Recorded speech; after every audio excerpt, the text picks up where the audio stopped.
Hello, Professor Setter's English 102 class. This is Dan Calandro, one of the librarians here at Mercer County Community College, and today I'm going to show you guys where you can get some help finding sources for your first paper. This paper is on the short stories that you've read, Young Goodman Brown, Bartleby, etc. So today I'm going to show you how you can use the databases to help you find some information to help you with your paper.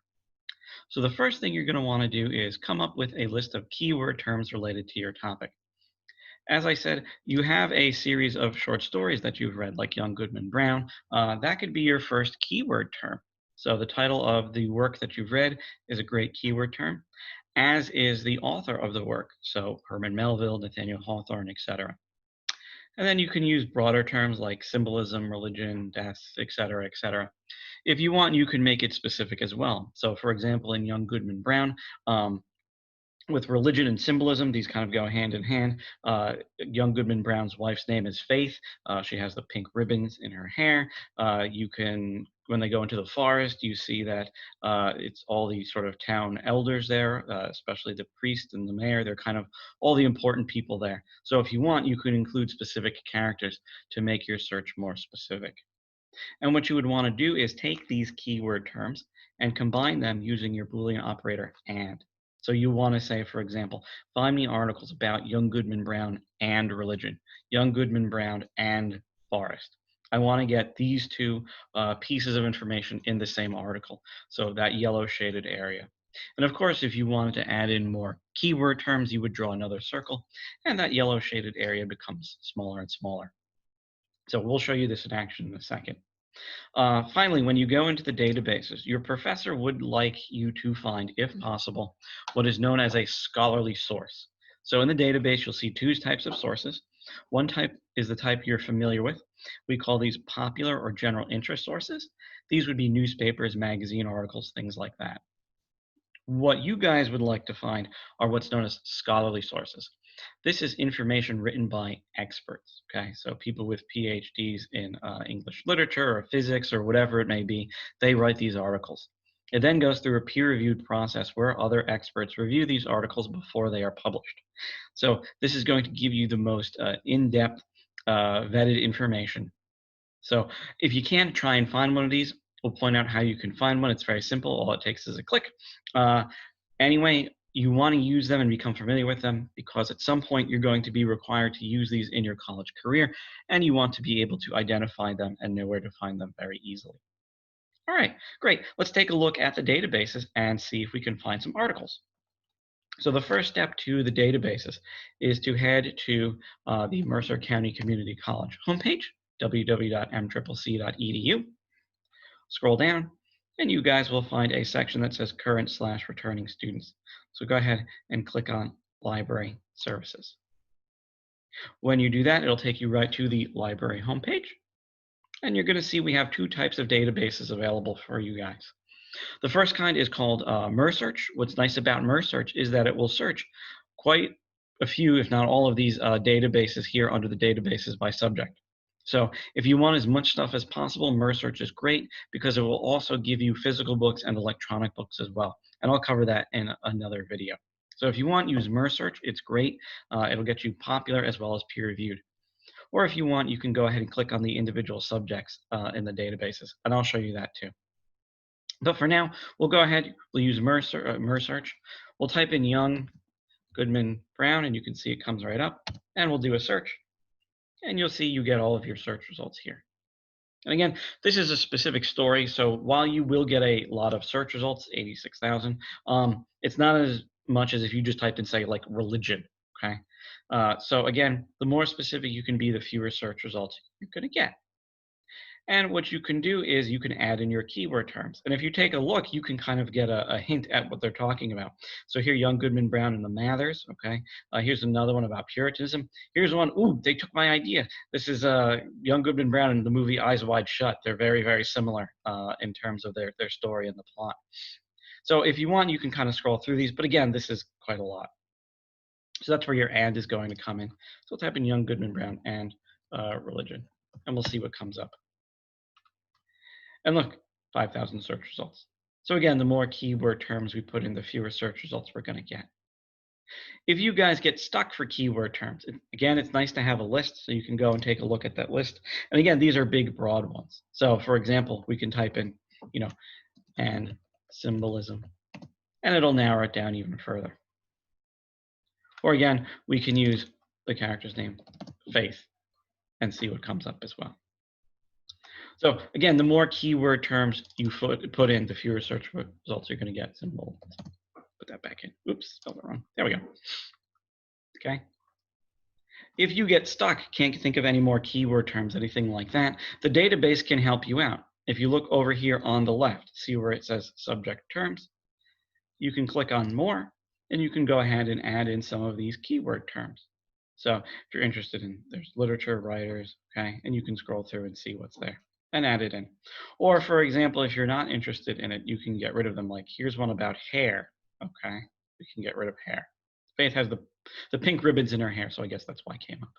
But again, if you want, you can include or exclude these terms. And look, there's Melville and there's McCarthy, so if you want, you can include them into your search too. Great. Then again, scroll through and see what's interesting.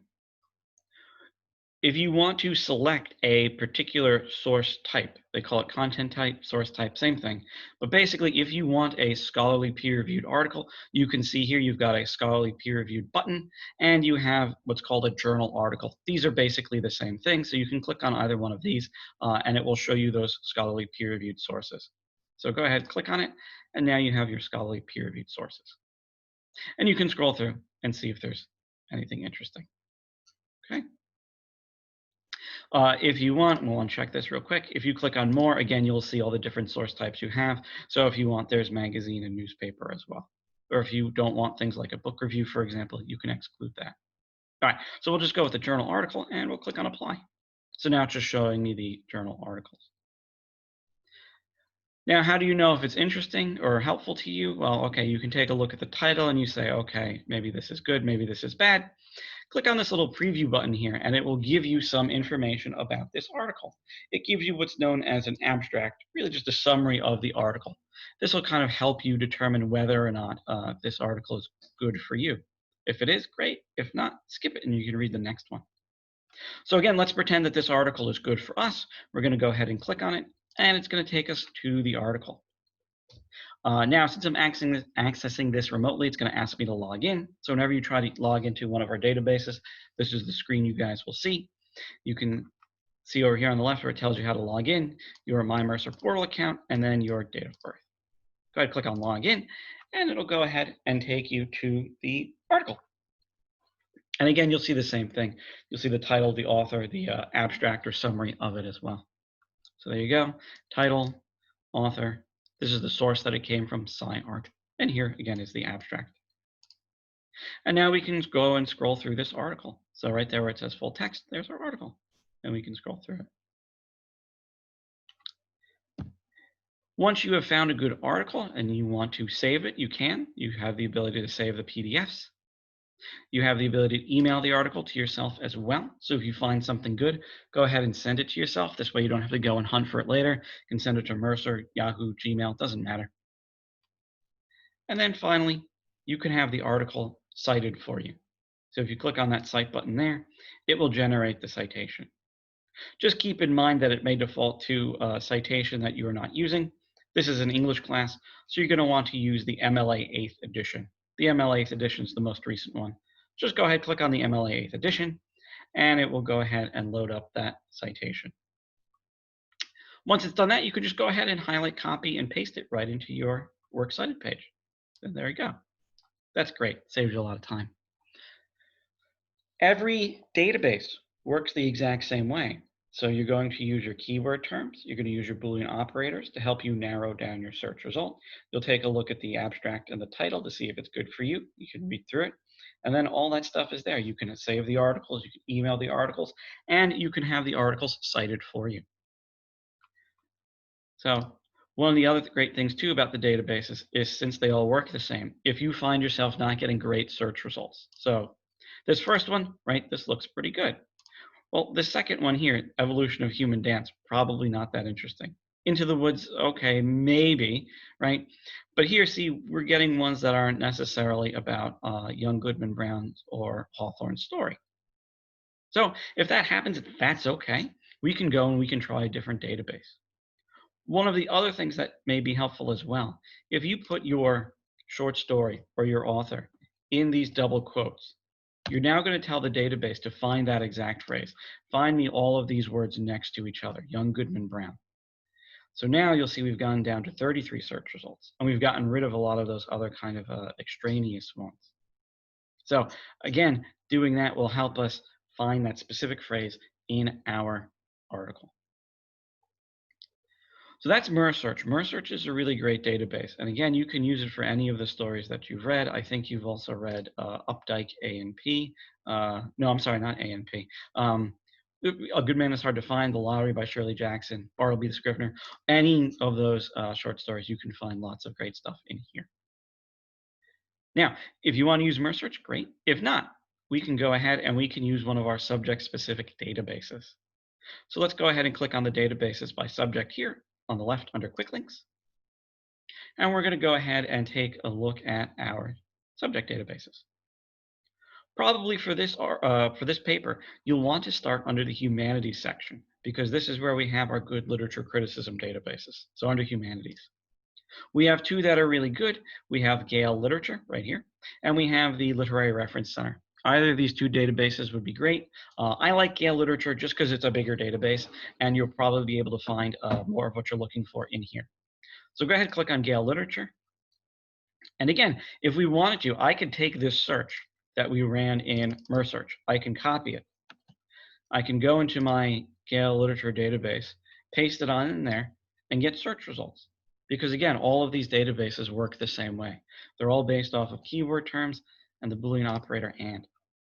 So if I do that, there we go. I now have 41 search results. And we can scroll through and take a look. Again, too, if you want, we can do the Lottery and Jackson. And let's say Scapegoat. That should do it. And we'll search for that. So again, same thing. I want to find the phrase, the lottery. I included my author here, Shirley Jackson, and the idea of scapegoats in the stories. And I can scroll through and see if there's anything interesting. Again, I'll click on one of these articles here. You can see it kind of gives me a little abstract here in this bracket. Here, I'll click on it to show you a little bit better. But again, it's the same thing. This is actually showing me a scan from a book. So once it loads in here, you'll see it. So we actually have these physical books in the library, but since you can't go to the library, this is your next best thing.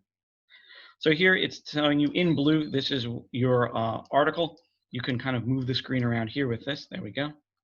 So you can see the title, you can see the title of the article, and here in the brackets, this gives you the little abstract. And again, if you want, you can download the article, you can send it, and you can go ahead and click on the Cite button. So again, once you are in a database, you have all of the same exact options. They just may be in a slightly different spot. So again, there's our MLA 8th edition citation. And again, you can highlight, copy, and paste it. Okay. And again, if you want, you can download it, flip the pages here with this little button. And you can see it's highlighted the article here in blue for you.